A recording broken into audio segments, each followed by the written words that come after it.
d'entrer dans cet enseignement, j'aimerais rendre grâce à Dieu pour une année de plus qu'il a accordé à ma vie depuis hier. Et alléluia. Je bénis Dieu pour le don de la vie. Amen. Nous allons voir aujourd'hui l'esprit de vie, et certainement on va mieux comprendre. Mais le don de la vie, c'est quelque chose, parce que la mort frappe autour, partout. Mais l'esprit de vie est là, heureusement, afin de toujours nous donner le don de la vie. J'avais dit mercredi passé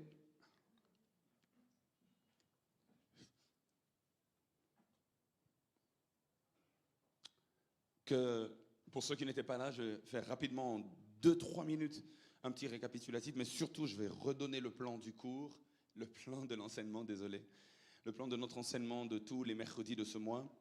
Nous sommes en train de parler de Jean chapitre 7, versets 37 à 39. Nous sommes en train d'essayer d'étendre cela dans tous les sens possibles. Jean 7, 37 à 39. Et j'aimerais le relire pour ceux qui viennent de nous rejoindre. La Bible déclare: le dernier jour, le grand jour de la fête, Jésus, se tenant debout, s'écria: si quelqu'un a soif, qu'il vienne à moi et qu'il boive. Celui qui croit en moi, des fleuves d'eau vive couleront de son sein, comme dit l'Écriture. Il dit cela de l'esprit que devaient recevoir ceux qui croiraient en lui, car l'esprit n'était pas encore, parce que Jésus n'avait pas encore été glorifié. On a parlé des fleuves d'eau vive.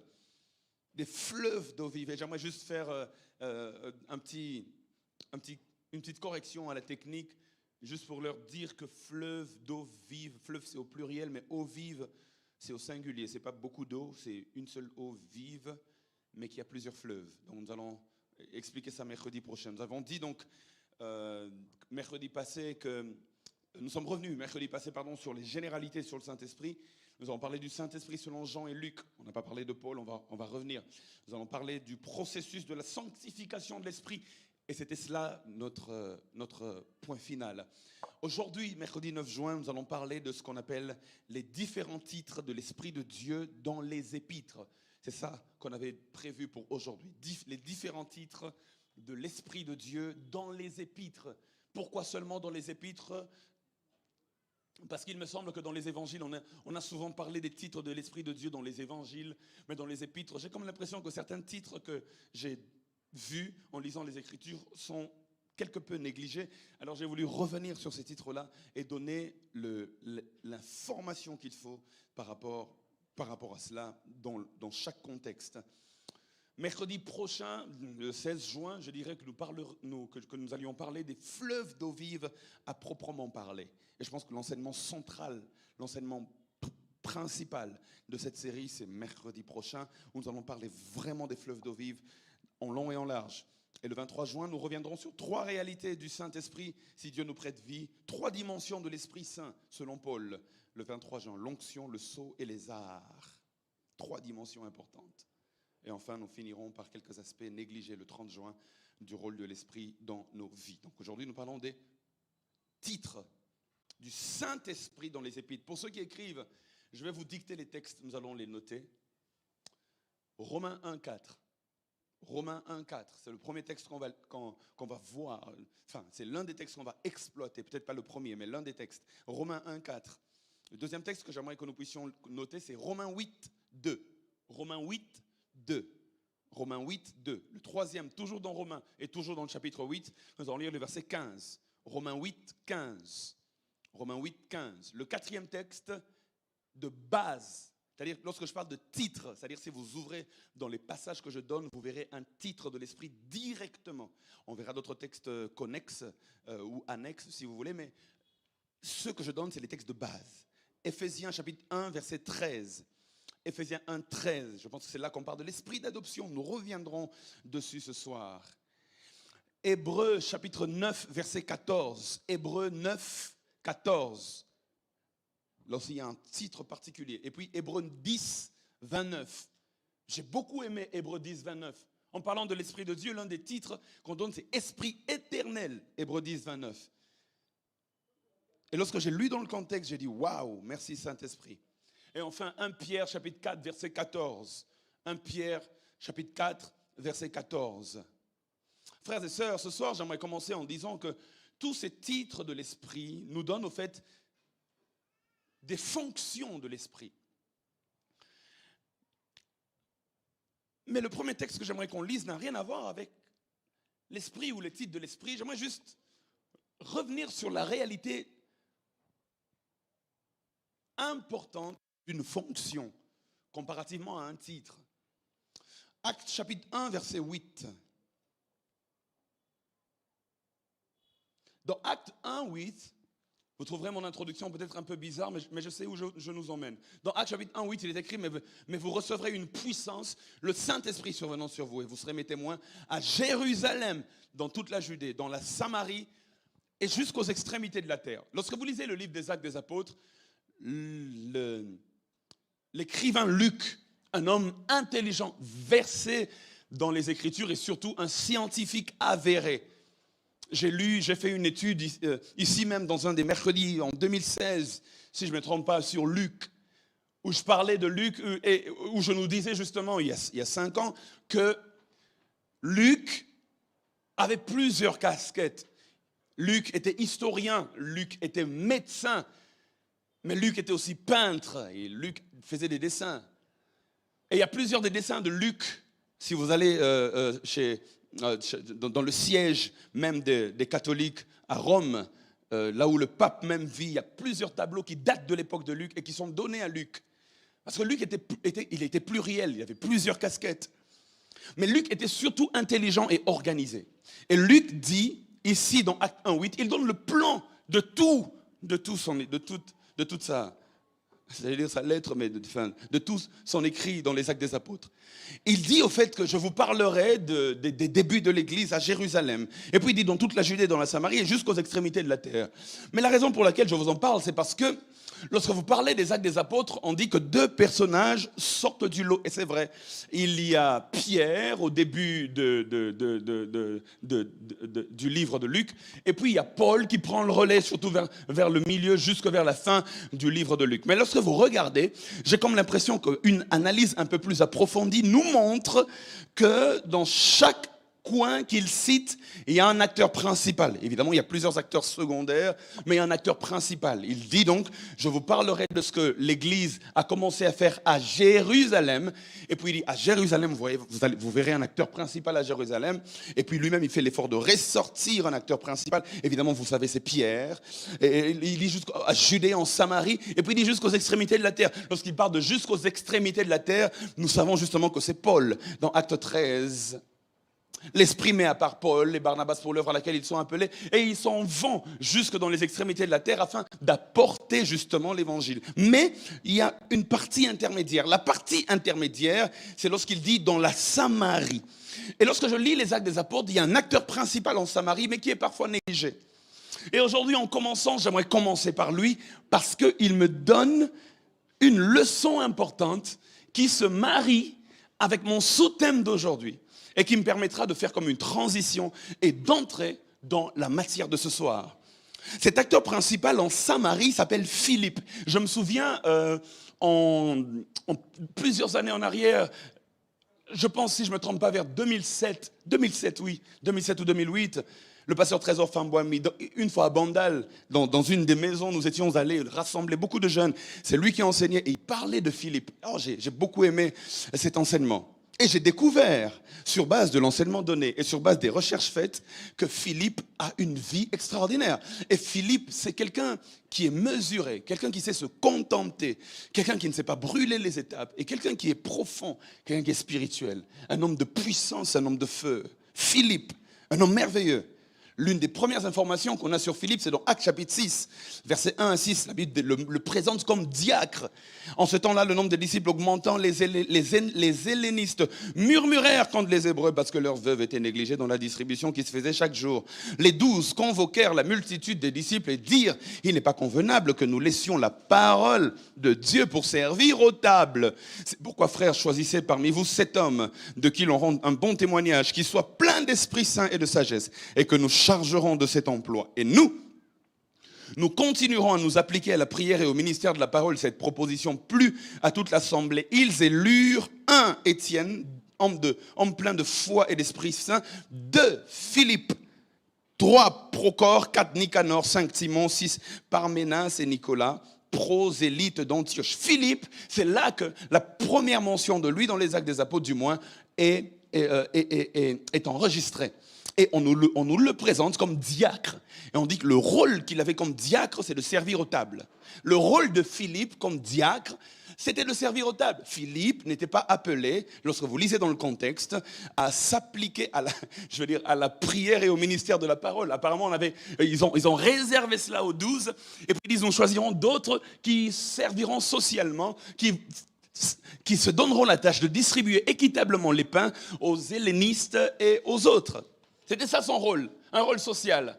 C'est ça son rôle. Mais une destinée glorieuse, Philippe. Une destinée glorieuse. On va voir beaucoup de choses que Philippe accomplit, mais quand l'Église le reconnaît, l'Église ne le reconnaît pas comme apôtre, l'Église le reconnaît comme diacre. On dit c'est ton rôle, tu es diacre, ni plus ni moins. C'est-à-dire que nous chargeons d'enseigner la parole, nous chargeons de partager les expériences reçues, mais toi Philippe, le rôle que nous te donnons, c'est de t'assurer à ce qu'il n'y ait plus de conflit entre les hellénistes et les Grecs. Tu serviras aux tables. Entre les hellénistes et les hébreux, je voulais dire. Tu serviras aux tables. Mais ce que j'aime avec Philippe, c'est que Philippe est un diacre spécial, un diacre dirigé par le Saint-Esprit. Le titre que l'Église lui a donné, c'est diacre. Mais dans Actes chapitre 8, versets 38 à 40, la Bible nous montre comment Philippe, dans Actes 8, 38 à 40, la Bible dit, il fit arrêter le char, et la Bible dit, Philippe et l'eunuque éthiopien descendirent tous deux dans l'eau et Philippe baptisa l'eunuque. Quand il fut sortir de l'eau, l'Esprit du Seigneur enleva Philippe et l'eunuque ne le vit plus, tandis que joyeux il poursuivait sa route. Philippe se trouva dans Azote d'où il alla jusqu'à Césarée en évangélisant toutes les villes par lesquelles il passait. J'ai comme l'impression que Philippe est en train d'aller dans ce qu'on appelle le dépassement des fonctions. Son rôle était d'être diacre, mais la Bible nous montre que dans plusieurs villes, Philippe descend évangéliser.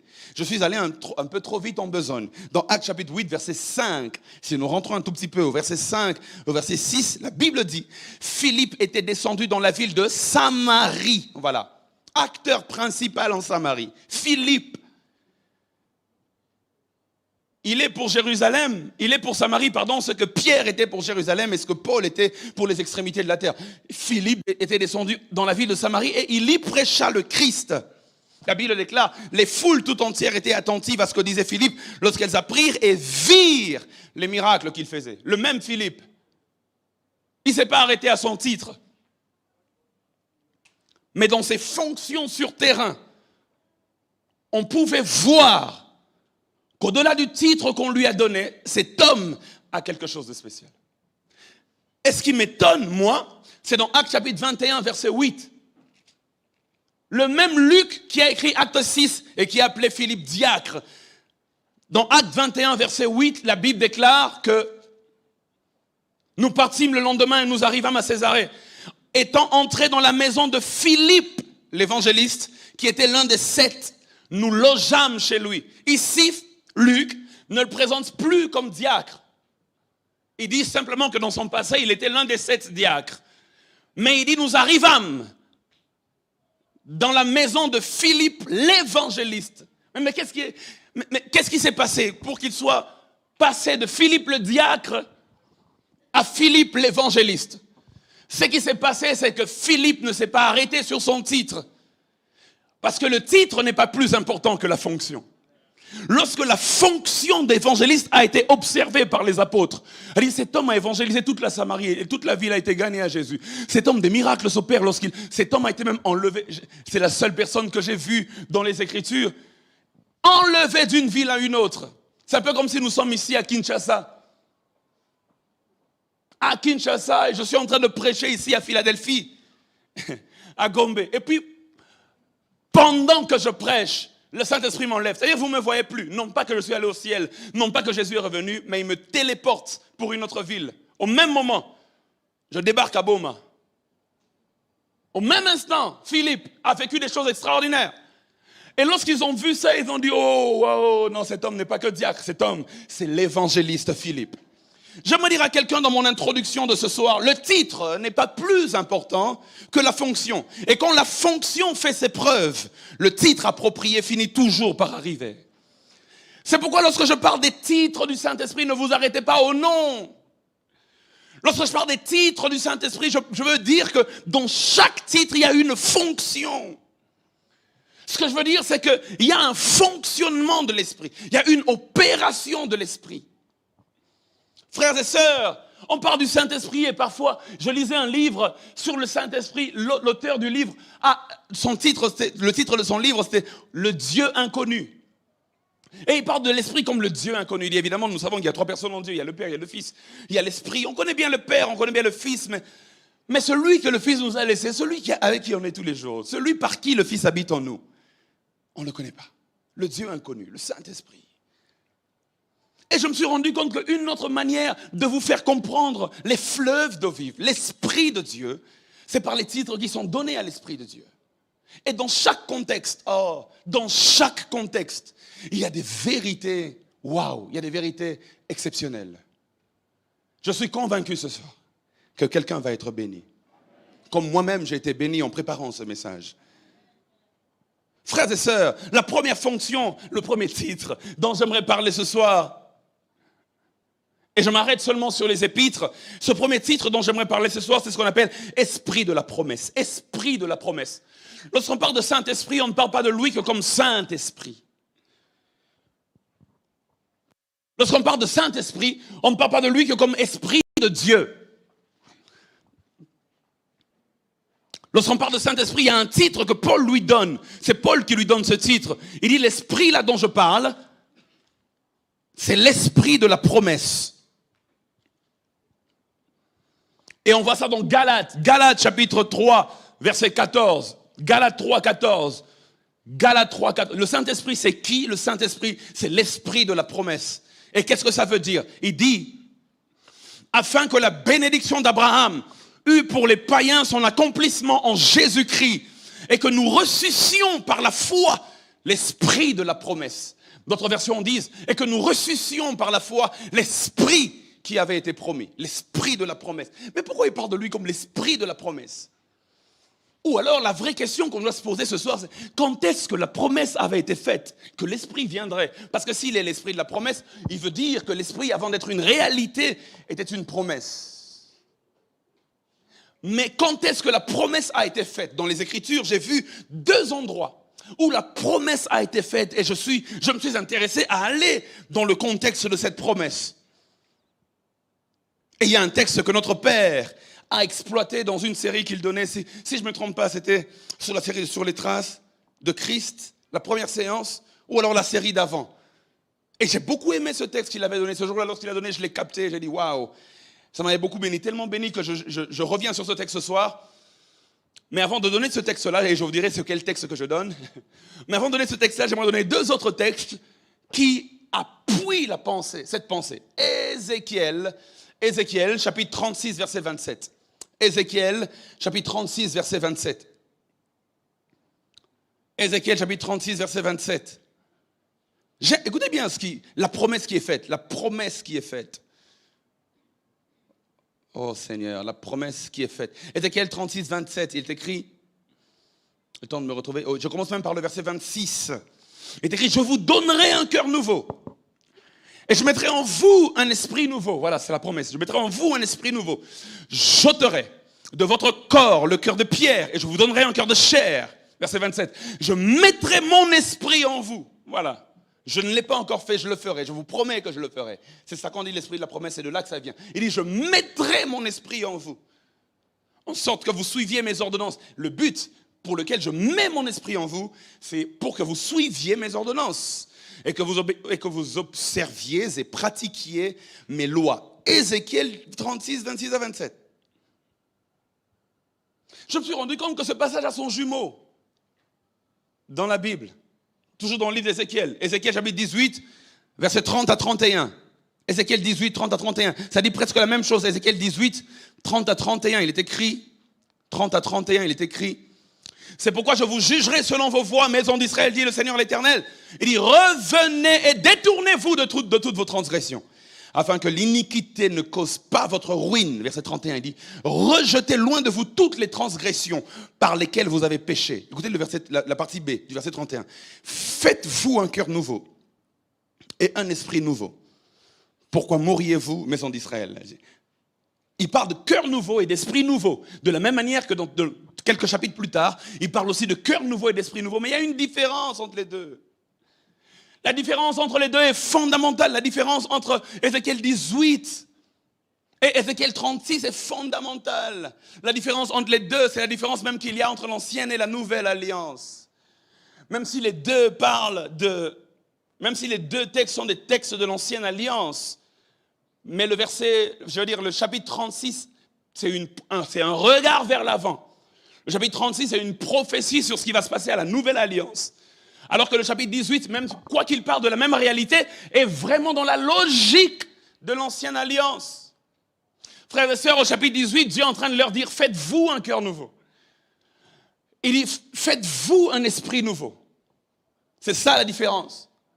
Au verset 18, Dieu dit, je veux que vous ayez un cœur nouveau, je veux que vous ayez un esprit nouveau, mais la responsabilité, elle est sur vous. Ézéchiel 18 place la responsabilité sur l'humain. Dieu donne un ordre, il dit, faites-vous un cœur nouveau. Il ne dit pas, je ferai en vous un cœur nouveau. Il dit, faites-vous vous-même un cœur nouveau. Il dit, faites-vous vous-même un esprit nouveau. Seigneur, comment je vais faire? Comment je vais faire? Parce que tu me dis de faire le bien, mais dans mon corps, le mal est inscrit depuis ma naissance. Dans Ézéchiel 36, Dieu revient avec la même réalité, mais j'ai comme l'impression que Dieu, il upgrade, il corrige, il améliore. Et c'est là, il dit, je vous donnerai un cœur nouveau. Ça, ce n'est plus vous qui devez vous le faire. Il dit, moi Dieu, je vous donnerai un cœur nouveau. Et puis il dit, moi Dieu, je mettrai en vous un esprit nouveau. Et au verset 27, il dit, je vous donnerai mon esprit. Au fait, Dieu est en train de dire, la différence qu'il y a entre l'ancienne et la nouvelle alliance, c'est que, écoutez, la loi n'a pas été annulée. La loi demeure. Quand Dieu dit ne tue pas, ce n'est pas une réalité de l'Ancien Testament, ça demeure.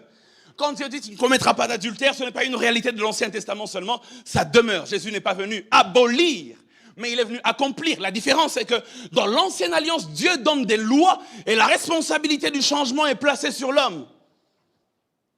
Mais dans la Nouvelle Alliance, Dieu se rend compte que c'est compliqué pour l'homme de changer de lui-même. Alors il promet, il dit, mon esprit viendra en vous et alors le changement que je veux voir, je le verrai par mon esprit. Donne-moi un bon amen.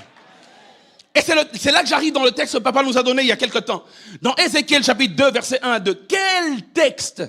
Quel texte! À chaque fois qu'on m'invite à parler de la Nouvelle Alliance, je suis dans ce texte-là. Parce que ce texte est profondissime. Frères et sœurs, ce texte, j'aimerais bien en faire un écriteau et placer sur mon bureau. La Bible dit, il me dit, fils de l'homme, tiens-toi sur tes pieds et je te parlerai. Dieu donne un ordre. Il dit, fils de l'homme, fais des efforts, tiens-toi sur tes pieds et je te parlerai. Mais Dieu lui-même ne lui a pas laissé le faire seul. La Bible dit, dès qu'il m'eut adressé ces mots, l'Esprit entra en moi et me fit tenir sur mes pieds. L'Esprit de la promesse, c'est l'Esprit qui vient en toi afin de t'aider à obéir aux lois données par le Père. Est-ce que je parle à quelqu'un ce soir? L'Esprit de la promesse, c'est celui-là. Et merci papa pour ce texte. C'est ce texte-là qui m'a beaucoup édifié. L'Esprit entre en moi. Dieu me donne un ordre, mais il n'attend pas que je le fasse de moi-même. Il dit, tiens-toi sur tes pieds. Mais après, il n'est pas là, assis pour dire, oh, on va voir. On va voir. Mais la Bible déclare, il m'a prêté main forte par son esprit. L'Esprit est entré en moi. Ah, Dieu a donné beaucoup de commandements à beaucoup de gens. Et peut-être que tu n'arrives pas à obéir aux commandements de l'Éternel. Ma prière est que dans cette série d'enseignements, que l'Esprit entre en toi et qu'il te fasse tenir debout sur tes pieds. L'Esprit entre en moi. Seigneur Esprit, entre en moi, entre en quelqu'un. Dans le contexte de ce texte, la promesse qui a été faite est celle de nous donner par l'Esprit de Dieu des dispositions de cœur nouvelles pour faire la volonté de Dieu et obéir à ses ordonnances. Sans le travail de l'Esprit de la promesse, on ne peut pas faire la volonté de Dieu et obéir à ses ordonnances comme il veut. C'est pourquoi la Bible déclare dans Philippiens chapitre 2 verset 13, Philippiens 2, 13, la Bible dit c'est Dieu qui opère, c'est Dieu qui crée en nous le vouloir et le faire. C'est-à-dire même le désir de faire, c'est Dieu qui crée. Et je vous disais le mercredi passé que les fleuves d'eau vive, quand je parle des fleuves d'eau vive, c'est même là dans la racine que le Seigneur Saint-Esprit fait les choses. Et ici, je commence déjà à toucher à cette racine. Frères et sœurs, l'Esprit de Dieu, c'est cet ami envoyé du ciel pour te tenir la main et t'aider à obéir à Dieu. C'est difficile parfois, je sais. Parfois, ça peut être comme, je sais. Ce n'est jamais aisé, je sais. Mais nous ne sommes pas seuls. Nous ne sommes pas seuls parce que l'Esprit de Dieu est venu en nous. Lorsque le commandement est donné, l'Esprit ne nous laisse pas seuls. J'aimerais dire à quelqu'un, quand une parole sort de la bouche de quelqu'un, il n'y a pas qu'une parole qui sort. Lorsqu'un homme parle, il y a une parole, mais il y a un souffle qui l'accompagne. À chaque fois que tu parles, essaie de dire un mot. Tu verras que quand tu parles, il y a un souffle qui accompagne ta parole. Lorsque Dieu nous donne un commandement et que nous entendons la parole, attendons le souffle qui est derrière la parole, qui doit entrer en nous pour nous faire vivre la parole. Je ne sais pas quel est le niveau de responsabilité qu'on veut te donner. Tu te dis, je ne peux pas le faire de moi-même. Quand Dieu dit un mot, l'Esprit entre en toi. L'Esprit entre en toi. Et ici, Dieu dit, je mettrai en vous un esprit nouveau. En vous, au-dedans de vous. En vous, je mettrai un esprit nouveau. La deuxième promesse que j'ai vue, parlant de l'esprit de la promesse, c'est dans Joël, chapitre 2, verset 28. Dans Joël, chapitre 2, verset 28, il est écrit, je répandrai, au dernier jour, je répandrai de mon esprit sur vous, sur toute chair. Dans Ézéchiel, c'est la réalité de je mettrai mon esprit en vous. Dans Joël 2, 28, c'est je répandrai mon esprit sur vous. Ici, dans le contexte de Joël 2, 28, il veut nous équiper des charismes efficaces pour l'œuvre de Dieu. Lorsqu'il parle de lorsque je répandrai mon esprit sur vous, la suite c'est que vos fils et vos filles prophétiseront. Vos jeunes gens auront des visions. Vos vieillards auront des songes. L'esprit de Dieu, c'est l'esprit de la promesse. Luc chapitre 24, verset 49. Luc 24, verset 49, Jésus revient sur la réalité de l'esprit comme une promesse. Luc 24, 49, c'est Jésus qui parle et il dit ceci, il dit, Luc 24, 49, le temps que je me retrouve est écrit, et voici j'enverrai sur vous ce que mon Père a promis. Ce que mon Père a promis. Le Père avait promis quand? Dans les passages qu'on a lus tout à l'heure. J'enverrai sur vous ce que mon Père a promis. Le Saint-Esprit. Le Saint-Esprit, mercredi passé, on a vu que le Saint-Esprit était une prière exaucée. Mais au-delà d'une prière exaucée, le Saint-Esprit est une promesse accomplie. C'est une promesse accomplie. C'est une promesse accomplie. L'esprit de la promesse. La promesse de nous changer de l'intérieur. La promesse que désormais nous serons capables d'obéir au commandement de Dieu. J'aimerais dire à quelqu'un qui me regarde, tu n'as pas d'excuse. Parce que par le Saint-Esprit, Dieu te rend capable d'obéir au commandement de Dieu. Tu peux le faire. Nous pouvons le faire. Parce que l'Esprit est en nous. Vous voyez, quand on nous prêche ici, on dit Dieu veut ceci, Dieu veut cela, arrête ceci, arrête cela. C'est des commandements divins. C'est des oracles de Dieu. Mais maintenant, toi, quand tu entends une parole comme ça, ta prière doit être simple. Seigneur, le pasteur Ken m'a dit que je dois arrêter. J'y arrive pas. Esprit, entre en moi.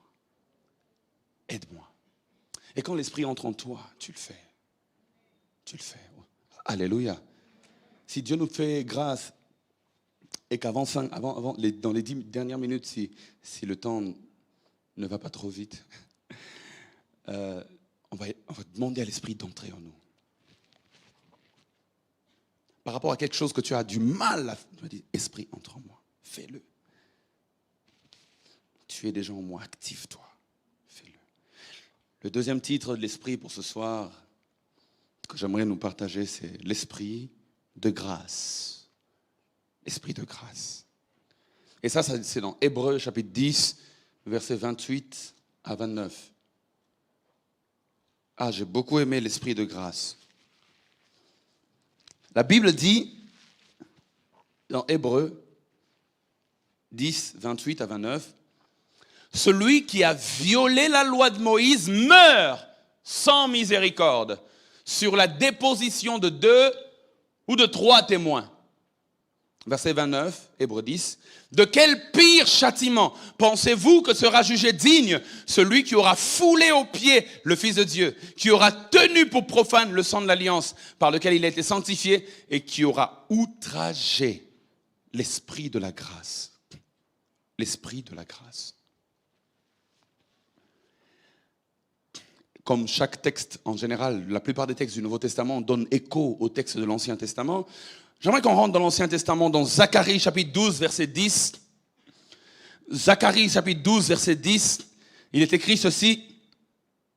Alors je répandrai sur la maison de David et sur les habitants de Jérusalem un esprit de grâce et de supplication. Hébreu revient avec le même terme, il emprunte cela de Zacharie 12, 10. Un esprit de grâce.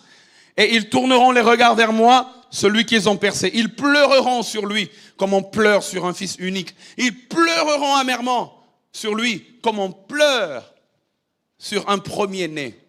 Lorsque vous lisez, avant que je revienne dans ce texte de Zacharie, lorsque vous lisez Hébreu, vous allez vous rendre compte qu'au verset 28, Paul dit qu'un homme meurt, un homme qui a violé la loi de Moïse, il meurt. Celui qui a violé la loi de Moïse, le châtiment, c'est la mort. Mais il dit, cette mort, c'est sur la déposition de 2 ou 3 témoins. Il faut qu'il y ait au minimum 2 témoins, généralement 3 témoins, qui viennent dire, oui, il a fait ce qui lui est reproché. Un autre vient et dit, oui, il a fait ce qui lui est reproché. Là, tu commences déjà à trembler. Et lorsqu'un troisième vient et dit, oui, il a fait ce qui lui est reproché, ça suffit. Lorsqu'il y a 3 témoins qui témoignent contre toi, oh my God. Directement, le châtiment de la mort s'ensuit. C'est pourquoi j'aime qu'il soit écrit dans 1 Jean qu'en notre faveur, il y en a aussi 3 qui témoignent. Pas contre nous, mais pour nous. L'eau, le sang et l'esprit. Quelqu'un me donne un bon amen. Nous aussi, nous avons 3 témoins qui témoignent en notre faveur. Mais au verset 28, il dit, il faut 3 témoins pour qu'un homme meure s'il a violé la loi. Au verset 29, de manière habile, l'auteur des Hébreux nous donne 3 témoins qui nous conduisent à la mort éternelle si nous nous opposons à eux. Il dit ici 3 choses. Au verset 29, il dit, de quel pire châtiment pensez-vous que sera jugé digne celui qui, 1, aura foulé aux pieds le Fils de Dieu. Première réalité. Deuxième réalité, qui aura tenu pour profane le sang de l'alliance. Troisième réalité, qui aura outragé l'esprit de la grâce. Il dit, celui qui réunit ça, ces 3-là témoignent contre lui, et son châtiment, c'est la mort éternelle. Si au verset 28, il parle de la mort physique, au verset 29, il parle de la mort éternelle. Dans 1 Roi 21, 11 à 14, Naboth, le pauvre Naboth, il est mort parce que Jézabel, par une manigance malicieuse, a écrit une lettre, et 2 témoins ont témoigné contre Naboth à cause de sa vigne. Et puis il a été frappé, puis il est mort. Mais au verset 29, il dit, faites attention, vous qui êtes sous la grâce, sous la dispensation de la grâce. Parce que si vous méprisez la grâce, il y a 3 témoins qui peuvent emmener une mort spirituelle éternelle, c'est-à-dire un éloignement de Dieu éternel. Il dit, premièrement, c'est si tu foules aux pieds le Fils de Dieu. Deuxièmement, il dit, c'est si tu profanes le sang de l'alliance. Troisièmement, il dit, si tu outrages l'esprit de la grâce. Les 2 premières réalités ne m'intéressent pas beaucoup pour le contexte de ce soir, parce que je parle de l'esprit de la grâce. Je vais rester donc dans la réalité de l'esprit de la grâce. Pourquoi il dit que si tu outrages l'esprit de Dieu, il aurait pu dire l'esprit de Dieu, mais il dit esprit de la grâce. Pourquoi il dit que si tu outrages l'esprit de la grâce, il s'ensuit la mort.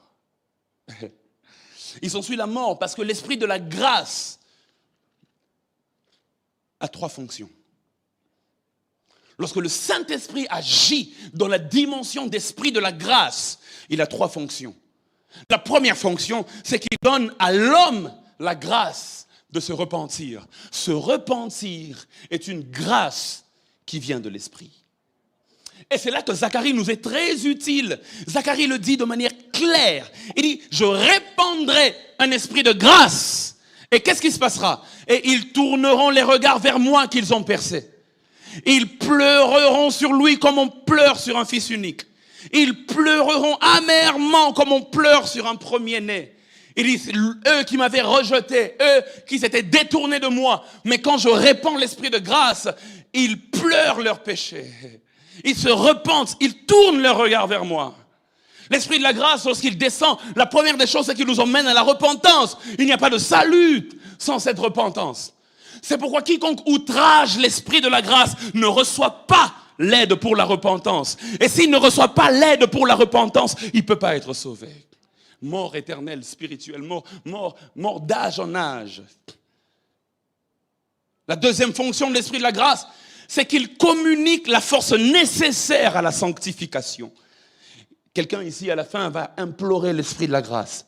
La troisième fonction de l'esprit de la grâce, c'est écoutez bien, il tourne nos regards sur Jésus, l'homme de la grâce. Ils tourneront les regards vers moi, celui qu'ils ont percé. Quand je répands l'esprit de la grâce, les regards sont tournés vers moi. C'est ce que Jésus dit. Il dit, quand je répands l'esprit de la grâce, les regards ne sont pas tournés vers Moïse. Celui qui regarde à Moïse, de toute façon, il meurt. Quand le serpent a mordu et a injecté son venin, celui qui regarde à Moïse, il meurt. Quand le serpent a mordu et a injecté son venin, je me suis rendu compte qu'il y a trois types de personnes possibles. Il y a ceux qui disent, Moïse, qu'est-ce qui se passe? Ils regardent à Moïse. Mais le problème, c'est qu'ils meurent quand ils regardent à Moïse. Parce que ce n'est pas un homme qu'on regarde. Lorsque l'esprit de la grâce descend, on regarde à Jésus. La deuxième catégorie de personnes qui meurent dans ce texte, c'est quand ils sont mordus par le serpent. Le réflexe normal de tout celui qui est mordu, c'est de regarder à la morsure. Pour regarder, mais qu'est-ce qui se passe? Mais quand tu regardes à ta morsure, tu meurs.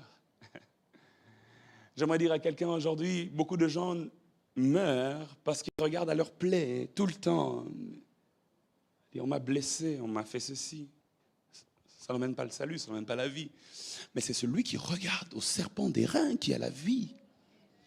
C'est pourquoi j'aimerais dire à quelqu'un, tourne ton regard vers le serpent de reins, tu auras la vie. Alléluia. Vous savez, le regard a perdu le monde, mais le regard a aussi sauvé le monde. La femme a vu le regard, elle a vu que le fruit était bon à manger et le monde a été perdu. Mais celui qui voit le serpent élevé, il est sauvé. Alléluia. Dis à ton voisin, fais attention au regard.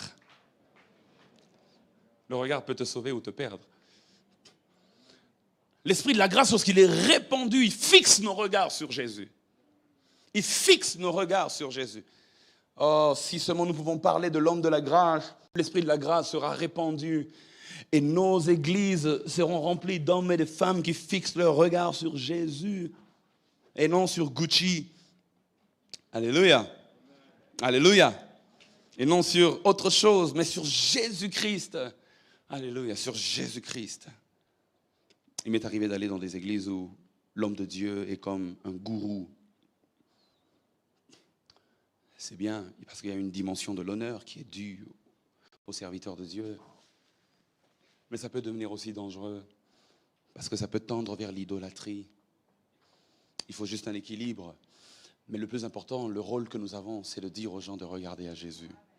Et lorsque nous regardons à Jésus, heureusement par la grâce de Dieu, nous sommes dans une église où on nous apprend à regarder à Jésus. Vous êtes jamais rendu compte que la plupart des thèmes à Philadelphie sont très christocentriques, hein, sur les traces de Christ. Donc, Jésus à la raga.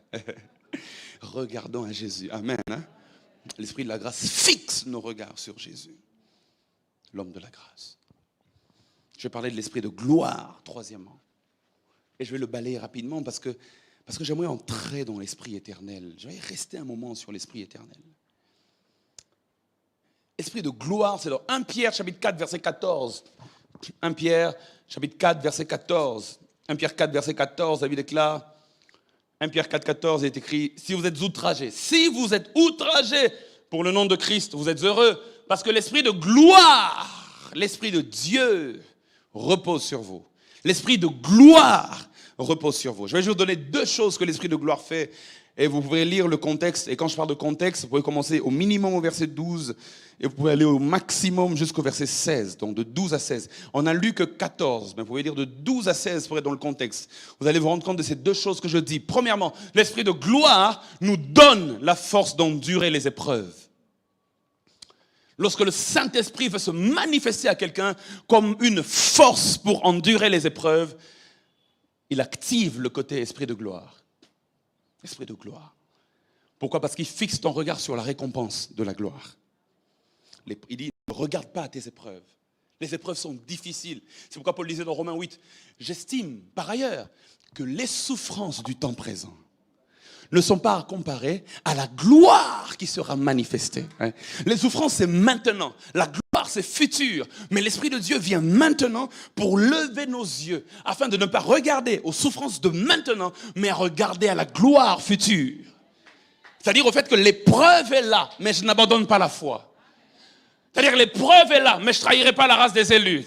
C'est-à-dire, l'épreuve est là. J'ai envie de céder, mais je ne vais pas céder. Parce que l'esprit de gloire, quand il vient dans mes épreuves, il dit, lève les yeux et regarde. La récompense en vaut la peine. Souffre maintenant, tu te réjouiras demain. Alléluia. Et il y a quelqu'un ce soir qui passe par un moment difficile. Je prie que l'esprit de gloire vienne sur toi. Que l'esprit de gloire repose sur toi. Tu n'abandonneras pas, tu ne céderas pas. Ça va passer. Alléluia.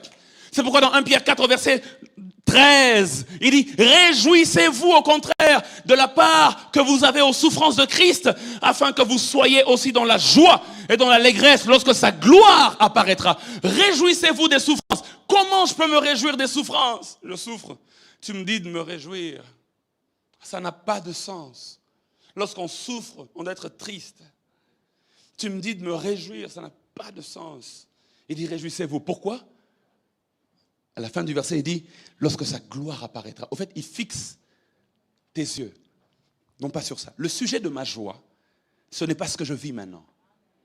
Le sujet de ma joie, c'est ce que l'Esprit me révèle sur la gloire qui va venir. C'est-à-dire, au fait, que la gloire, la joie que j'ai aujourd'hui devient prophétique. Elle ne dépend pas des circonstances. Je me réjouis non pas à cause de maintenant, mais je me réjouis à cause de demain. Ah, je prie que l'Esprit de gloire fixe les regards de quelqu'un sur ce qui arrive et non toujours sur ce qu'il y a. La deuxième des choses que l'Esprit de gloire fait, c'est qu'il crée en nous l'espérance de la gloire. C'est l'Esprit de gloire qu'il fait. Crée en nous l'espérance de la gloire. Aujourd'hui, je suis venu encourager quelqu'un qui passe par une épreuve. J'aimerais te dire, ça va passer. De toute façon, le temps présent est caractérisé par les souffrances. Les souffrances du temps présent. Il y aura toujours des souffrances à quelque niveau que ce soit. Mais la bonne nouvelle est qu'il y a une gloire qui est en train d'arriver. Alléluia. Et quand je parle d'une gloire qui est en train d'arriver, je suis en train de dire que déjà sur cette terre, il est possible que Dieu te fasse sourire vraiment, de vrai, à cause des choses qu'il va manifester. Mais j'aimerais te dire, même si sur cette terre, tu ne reçois aucun héritage, nous devons apprendre à ne pas avoir nos yeux fixés que sur le monde d'aujourd'hui. Paul dit, si c'est seulement pour les choses de ce monde que nous avons cru en Christ, nous sommes les plus malheureux de tous les hommes. Chers chrétiens, nous sommes dans un monde matérialiste de plus en plus, un monde de plus en plus qui est fixé sur les intérêts égoïstes. Et lorsque vous suivez la série sur les traces du Christ, on parle justement de ces choses. Mais nous devons apprendre de plus en plus, frères et sœurs, à savoir que notre monde, un monde meilleur, est en train d'arriver. C'est pourquoi Jésus disait, à quoi sert-il à un homme de gagner le monde s'il perd son âme? Tu veux le succès? À quel prix? Tu veux la gloire? À quel prix? Tu veux le bonheur dans ce monde? Oui, mais à quel prix? Jésus ne donne-t-il pas le bonheur? Il le fait. Mais s'il décide de ne pas le faire, que fais-tu? J'aimerais dire à quelqu'un, même s'il ne le fait pas, il y a une gloire à venir. Alléluia. Il y a une gloire à venir. Lorsque quelqu'un meurt et qu'on dit il est allé dans la gloire,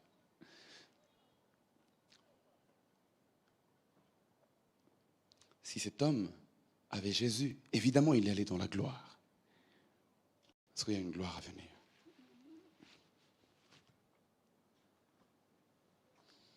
Mais tu ne mourras pas maintenant. Amen.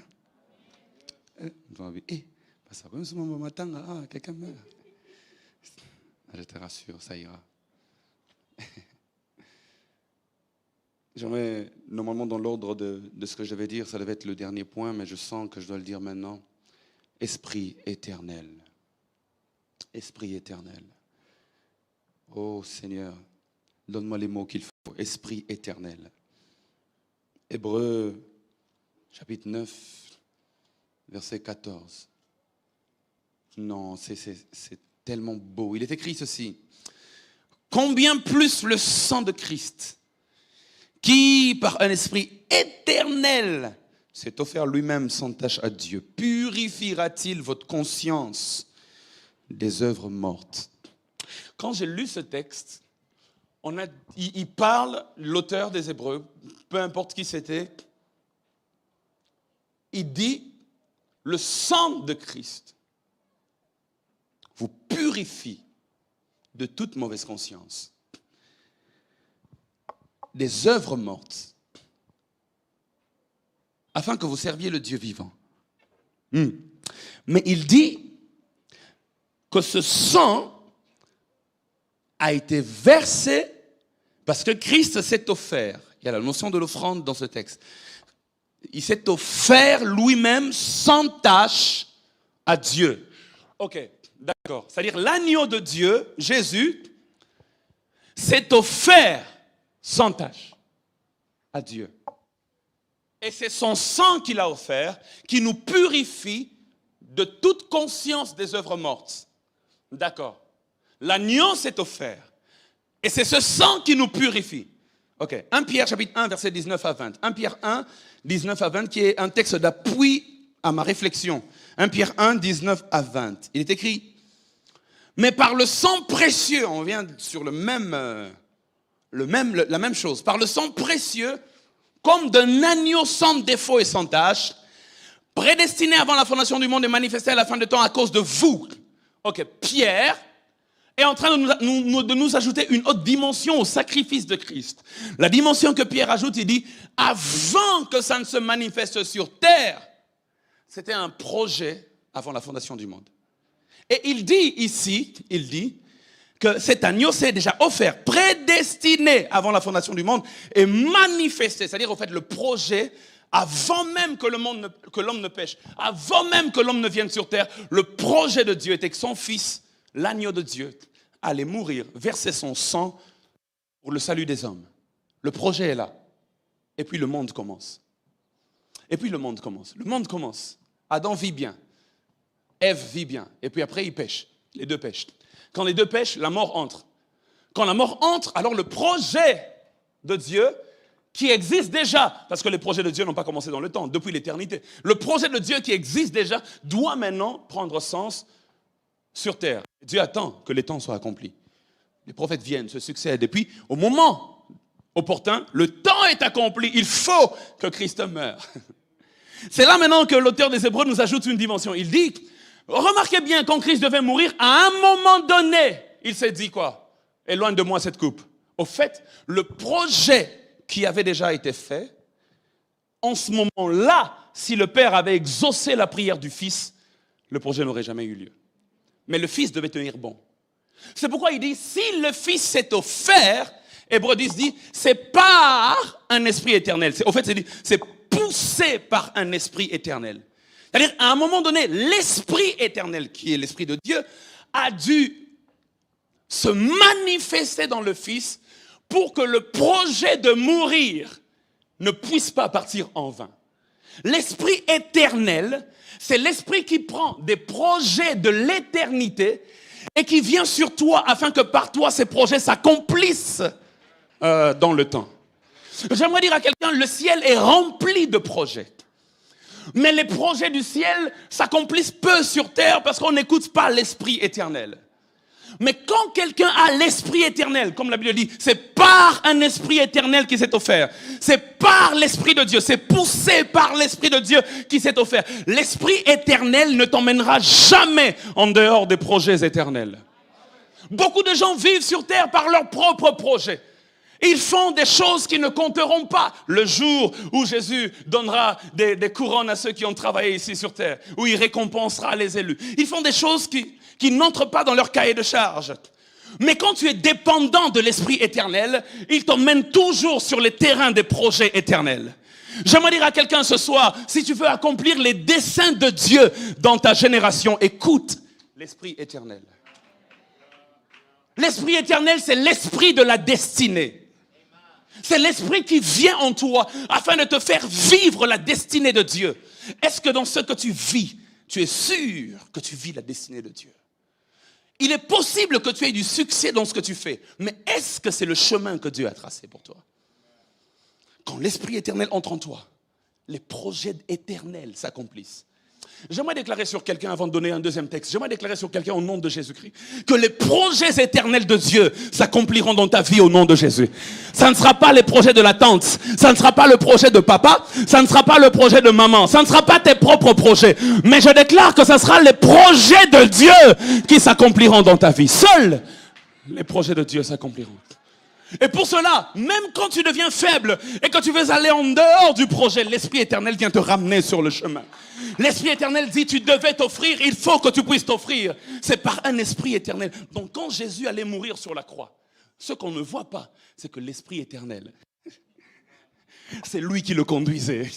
C'est l'Esprit éternel qui lui disait, maintenant fais un pas à gauche, maintenant fais un pas à droite. Ah, tu ne bougeras pas ni à gauche, ni à droite. Tu resteras sur le chemin de Dieu pour toi au nom de Jésus. Je me suis rendu compte que les esprits dans le monde spirituel peuvent détourner aussi quelqu'un du projet de Dieu. Je vais expliquer rapidement.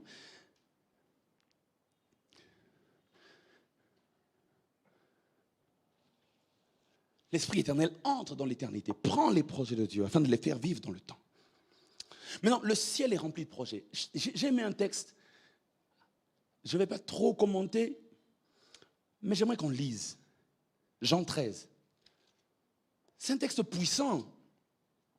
La Bible est remplie de textes, et la Bible déclare, Jean 13, verset 2, la Bible dit, pendant le souper, lorsque le diable avait déjà inspiré au cœur de Judas Iscariote, fils de Simon, le dessein de le livrer. Pendant le souper, le diable avait inspiré,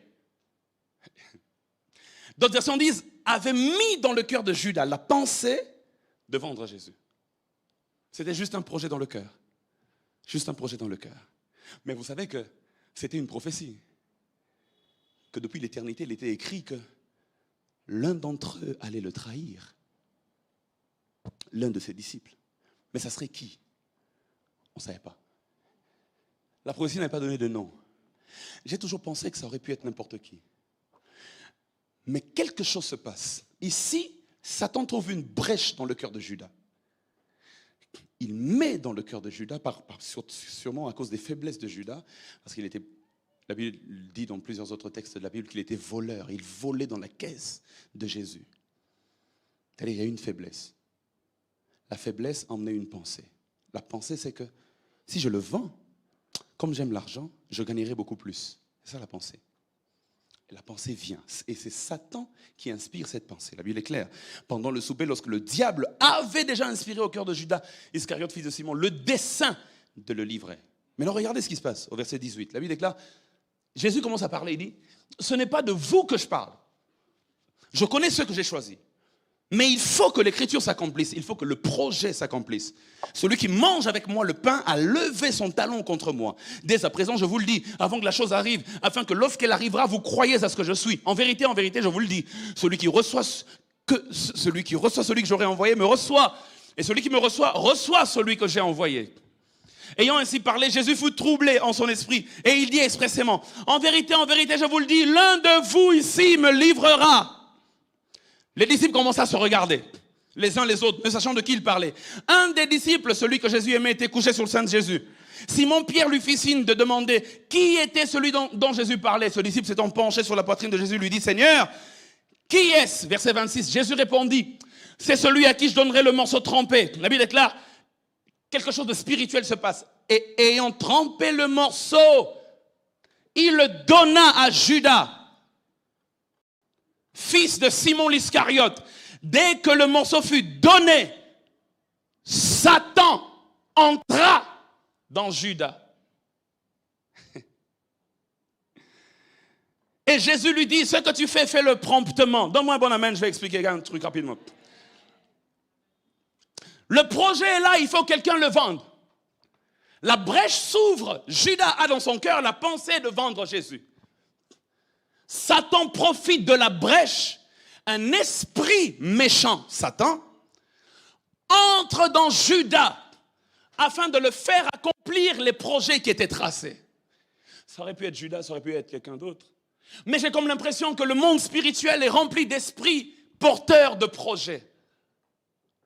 Mais ça dépend de toi, qui t'anime? Est-ce les bonnes intentions de l'esprit ou les mauvaises intentions de la chair? J'aimerais dire à quelqu'un, si les mauvaises intentions de la chair t'animent, tu ouvres une brèche au diable. Mais quand c'est les bonnes intentions du Père qui t'animent, l'Esprit éternel vient te posséder et te faire les projets de Dieu ici dans le temps. Quel est l'esprit qui t'anime? Est-ce un esprit de perdition qui t'emmène loin de la volonté de Dieu pour toi? Ou est-ce un esprit? Ou est-ce l'Esprit de Dieu qui te garde sur le terrain de la volonté de Dieu? Il y a des brèches. Et les esprits cherchent des corps afin d'accomplir des projets. Je veux dire, il y a des brèches dans le monde spirituel. Et les esprits cherchent des corps afin d'accomplir des projets. Mais seulement si tu observes les commandements de Dieu et que tu marches dans la crainte de Dieu et que tu dépends de l'Esprit de Dieu, Satan n'entrera pas en toi. Celui qui entrera en toi pour te faire vivre les plans de Dieu, c'est le Saint-Esprit. L'Esprit éternel. Ah, je prie aujourd'hui au nom de Jésus que l'Esprit éternel ramène quelqu'un sur le bon chemin. Lorsque l'Esprit agit dans la dimension de l'Esprit éternel, il t'empêche de te perdre, et non pas toi. Et parfois la volonté de Dieu, elle est difficile, comme pour Jésus. Ça ne sera peut-être pas toujours plaisant, mais c'est la volonté de Dieu. Mais l'Esprit éternel te donne les capacités qu'il faut pour que le projet éternel ne rate pas. Est-ce que vous savez que chaque jour, il y a des projets de Dieu qui doivent s'accomplir? Ne vous vantez pas du lendemain, car vous ne savez pas ce qu'un jour peut enfanter. Chaque jour a le potentiel d'enfanter quelque chose. Le jour peut enfanter. Si le jour peut enfanter, c'est-à-dire le jour est porteur d'une grossesse. Si le jour est porteur d'une grossesse, c'est-à-dire quelqu'un a donné la semence au jour. Et celui qui donne la semence au jour, c'est Dieu. Avant que le jour n'arrive, Dieu parle au jour. Et le jour est porteur d'une grossesse. Il dit, en ce jour, j'ai prévu pour mon serviteur Anthony Kinzo qu'il rencontrerait une relation qui l'emmènerait dans une autre dimension de sa vie.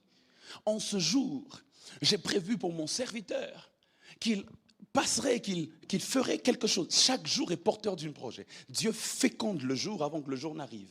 Et quand Dieu féconde le jour avant que le jour n'arrive, le jour est porteur de quelque chose pour toi. Mais pour que tu vives ce que le jour a prévu pour toi, de par la semence de Dieu, il faut que l'Esprit éternel te conduise. Quand l'Esprit éternel te conduit, tu vis les projets de Dieu. Tu vis les projets de Dieu. Quels sont les projets que tu vis? Est-ce que c'est le projet de Dieu ou le projet de l'oncle? Est-ce que c'est le projet de Dieu ou le projet de, je ne sais pas qui, l'Esprit éternel? Est-ce que c'est tes propres projets? Tu vis le projet de Dieu. C'est pourquoi à un moment donné dans ta vie, tu te rendras compte que tu es comme entre deux chemins. L'Esprit est en train de te dire de laisser ça et d'aller vers l'autre côté. Ça arrive à plusieurs personnes, ça m'est arrivé aussi, ça arrive à notre père. Et à un moment donné, il a dû abandonner certaines choses qui n'étaient pas forcément de mauvaises choses. C'est bien d'ailleurs, ça l'aidait à nourrir sa famille, c'est un bon travail, mais l'Esprit éternel dit non, le projet de Dieu, c'est pas ça. Aussi bien que ça puisse être, c'est pas le projet de Dieu. Le projet de Dieu, c'est que tu vives autre chose. Est-ce que tu es dans le projet de Dieu? Alléluia. Un jour, j'ai eu à abandonner des études que j'étais en train de faire. Non pas que je n'étais pas brillant, j'étais très brillant, humblement, s'il vous plaît. Mais ce n'était pas le projet de Dieu pour moi. Il fallait que l'Esprit éternel, j'ai commencé à être mal à l'aise. 2e graduat, médecine, mal à l'aise. 3e graduat, mal à l'aise. Je vois l'apôtre me dit non, continue d'étudier. Je vois mon envie me dit oui, arrête les études.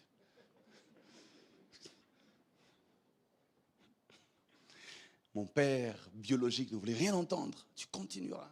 Mon grand frère, que j'ai appelé au secours, appelle mon père et dit Botikae. Akenanzelanae. Dieu m'avait parlé clairement. L'Esprit éternel commence à me mettre mal à l'aise. Et je suis entré dans ce que je fais maintenant. Je vous assure, si j'avais continué sur ce chemin-là, je serais peut-être l'assistant de Dr Mouyembe aujourd'hui, mais... Ah, mais Babilogo, Pena. Ah, t'as vu.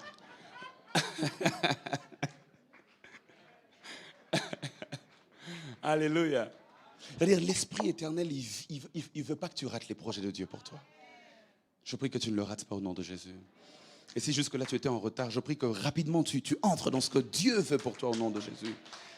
C'est l'esprit de la destinée. C'est l'esprit qui te fait vivre ta destinée. Alléluia. Il est quart. Je vais donner peut-être un autre point en 5 minutes. Mais j'aimerais qu'on prie en 2 directions à la fin. Pendant 5 minutes, on va réserver 5 minutes de prière. À 20, j'arrête de prêcher. De 20 à 25, on va prier pour 2 choses. Que l'Esprit entre en toi afin de te faire vivre les projets éternels, l'Esprit éternel. Mais la deuxième direction, c'est que afin de t'aider avec le cœur nouveau et l'Esprit nouveau à accomplir la volonté de Dieu pour ta vie. C'est-à-dire à vivre les commandements de Dieu. Dans ta faiblesse, qu'il t'aide à vivre les commandements de Dieu. J'ai déjà donné 4 titres, c'est ça, non? Le 5e aujourd'hui, et c'est par cela que je vais finir. Il reste au fait l'esprit de vie, il reste l'esprit d'adoption, et il reste l'esprit de sainteté. L'esprit de sainteté va me prendre trop de temps. Il faut beaucoup de démonstrations pour arriver à comprendre. L'esprit d'adoption risque aussi de me prendre trop de temps. Il faut beaucoup de démonstrations aussi pour ça. Mais l'esprit de vie, c'est court. L'inspiration que l'esprit m'a donnée pour ça, c'est très court. Donc, je vais parler de l'esprit de vie. On va garder l'esprit de sainteté et l'esprit d'adoption pour la fois prochaine. Il faudrait que je resuive afin que je ne me trompe pas. L'esprit de vie.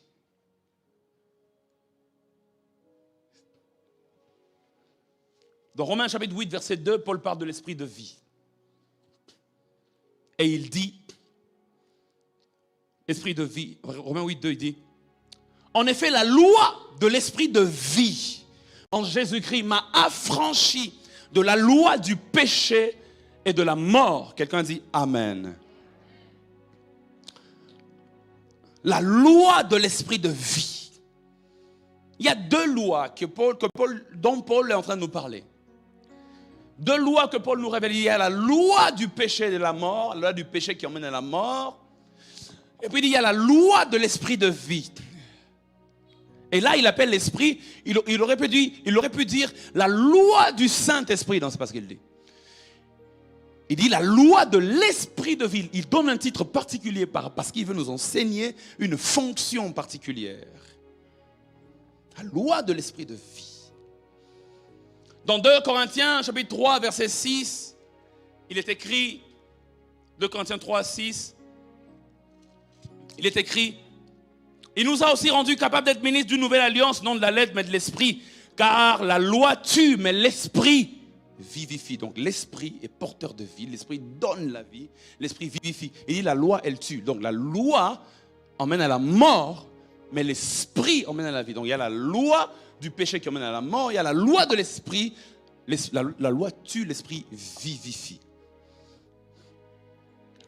Dans Exode 32, 28, Exode 32, 28, lorsque vous lisez, vous allez vous rendre compte dans Exode 32, 28, lorsque vous lisez, vous vous rendez compte que le jour où la loi est descendue, la mort est descendue. Les enfants de Lévi firent ce qu'ordonnait Moïse. Et environ 3000 hommes parmi le peuple périrent ce jour-là. La loi est descendue, 3000 hommes sont morts.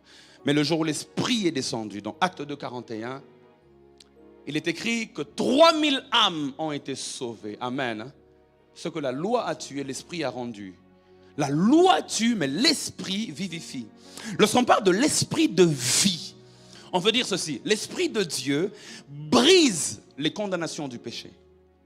Il brise les condamnations de la mort. Il brise les condamnations de nos familles. C'est-à-dire, en fait, l'Esprit de Dieu enlève la mort et apporte la vie à nos corps mortels. Donne-moi un bon amen. J'aimerais dire, toute maladie est une expression de la mort. Parce qu'une maladie non soignée emmène à la mort. La maladie, c'est une mort qui commence déjà à fonctionner. Mais quand l'esprit de vie vient, même dans ton corps mortel, là où il y avait un quelconque dysfonctionnement, là où il y avait une quelconque maladie, quand l'esprit de vie vient, il chasse la mort. Et je prie dans le nom de Jésus ce soir que l'esprit de vie vienne dans le corps de quelqu'un. La Bible dit dans Romains chapitre 8, il dit, et il rendra aussi la vie à nos corps mortels. Amen. Il rendra aussi la vie à nos corps mortels. Il rendra aussi la vie à nos corps mortels. Ma prière ce soir est que quelqu'un qui souffre dans son corps mortel, que l'esprit de vie vienne rendre la vie dans le nom de Jésus-Christ. Il y a une condamnation qui t'emmène à la mort petit à petit. Elle peut être familiale, elle peut être due à d'où tu viens, au clan, à la tribu, je ne sais pas quoi. Il y a comme un esprit qui plane, un esprit de mort. Mais heureusement, nous avons reçu l'esprit de vie. Quand l'esprit de vie vient, la mort s'en va. C'est que la mort avait enlevé, l'esprit de vie vient remplacer. 3000 sont morts quand la loi est venue. 3000 sont sauvés quand l'esprit est venu. Ce que la loi a enlevé, l'esprit a remplacé. J'aimerais dire à quelqu'un, c'est que la mort t'avait pris, l'esprit remplace au nom de Jésus. Je prépare un enseignement, un texte qui me bénit ces derniers temps et j'aimerais le déclarer comme dans la vie de Judas. La Bible déclare, Judas a perdu son fils aîné dans Genèse 38. Ensuite, Judas a perdu le deuxième, toujours dans Genèse 38. Et puis après, la Bible déclare, beaucoup de choses se sont passées. Et puis après, dans une voie bizarre, et je vais expliquer un jour ici, pourquoi cette voie Dieu a choisi que ce soit comme ça. Mais la Bible déclare, alors qu'il a voulu tuer la femme qui portait sa semence, sa nouvelle semence. Il ne l'a pas tuée. Parce qu'il s'est rendu compte qu'elle est plus juste qu'elle. Il dit, cette femme est plus juste que moi. Cette femme est plus juste que moi. C'était sa belle-fille. Mais sa belle-fille portait des jumeaux. Sa belle-fille portait Eretz. Sa belle-fille portait Péret et Zara. J'ai comme l'impression que les deux garçons qui lui sont nés et qui entrent même dans la généalogie de Jésus. J'ai comme l'impression que Dieu lui faisait un clin d'œil. Il a perdu 2 garçons, Dieu lui a redonné 2 garçons. Je prie dans le nom de Jésus-Christ que ce que tu as perdu, que Dieu te le redonne au nom de Jésus. Je prie que ce que tu as perdu, que Dieu te le redonne. Quand l'esprit de vie vient, là où il y avait la mort, il vient remplacer. Les années qu'ont dévoré les sauterelles, il vient dédommager. Lève-toi là où tu es, est-ce que tu peux acclamer le Seigneur? Alors que tu te lèves là où tu es, est-ce que tu peux acclamer le Seigneur? Dans 2-3 minutes, j'aimerais que tu déclares 2 ou 3 choses. Tu vas déclarer premièrement l'esprit de vie en toi. Tu vas déclarer que l'esprit de vie vient donner la vie à ton corps mortel. Mais deuxièmement, tu vas déclarer que les commandements de Dieu, tu auras la capacité d'obéir à ces commandements à cause de l'esprit de Dieu qui entre en toi, selon Ézéchiel 2:1-2 qui dit, lorsque j'ai entendu cette parole, l'esprit entra en moi et me fit tenir debout sur mes jambes. Mais la troisième prière que tu vas faire en cette soirée, tu vas dire à Dieu au nom de Jésus que l'esprit éternel qui t'empêche d'aller dans les projets du monde, dans les projets de la chair, mais qui te garde sur les voies des projets éternels de Dieu, soit toujours sur ta vie, afin de t'aider à accomplir dans ta génération les desseins de l'éternel. J'aimerais en 2 minutes qu'on fasse comme si on est dans Jeudi et Toko et que tu commences à prier dans le nom de Jésus. Élève ta voix, commence à prier sérieusement au nom de Jésus-Christ. Commence à prier sérieusement au nom de Jésus-Christ. 2 minutes seulement. 2 minutes, on va pas traîner. 2 minutes seulement, s'il te plaît, prie. Parle à Dieu. Parle à ta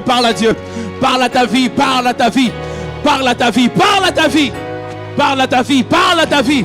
Au nom de Jésus, tu déclares, tu dis, là où il y avait la loi du péché, la loi de la mort, l'esprit de vie remplace, il dédommage les années qu'ont dévoré les sauterelles, là où il y avait la mort dans ta jambe, dans tes yeux, dans ton cœur, dans ton estomac. Tu as des maux d'estomac. L'esprit de vie vient donner la guérison. La guérison, c'est la vie. La guérison, c'est la vie. La guérison, c'est la vie. La guérison, c'est la vie. La guérison, c'est la vie au nom de Jésus. Je dis au nom de Jésus, au nom de Jésus. Encore 1 minute, parle à Dieu. Tu dis au nom de Jésus, au nom de Jésus. Encore 1 minute, parle à Dieu. Tu déclares l'esprit éternel. Tu dis, Seigneur, tu as tracé des projets pour moi depuis la fondation du monde. Parfois, il peut arriver que la distraction m'emmène loin de tes projets. Mais je prie au nom de Jésus que ce soir je reviens sur le chemin. Ce soir je reviens sur le chemin. L'Esprit éternel prend le projet éternel et m'aide à vivre le projet éternel dans ma génération. Selon qu'il est écrit sur David, David a accompli les desseins de Dieu dans sa génération. Non pas les desseins d'un homme, non pas les desseins de quelqu'un d'autre, mais les desseins de Dieu. Les projets de Dieu dans ma génération. Les projets de Dieu dans ma génération. Tu vas te fermer au diable. Tu vas te fermer aux esprits de mort. Tu vas te fermer aux esprits d'envoûtement. Tu vas te fermer. Tu vas dire, je ne serai pas comme Judas. Je ne serai pas comme Judas. Je ne serai pas comme Judas. Satan n'entrera pas en moi. Commence à taper les mains, bas des mains, bas des mains et déclare. Dis, je ne serai pas comme Judas. Satan n'entrera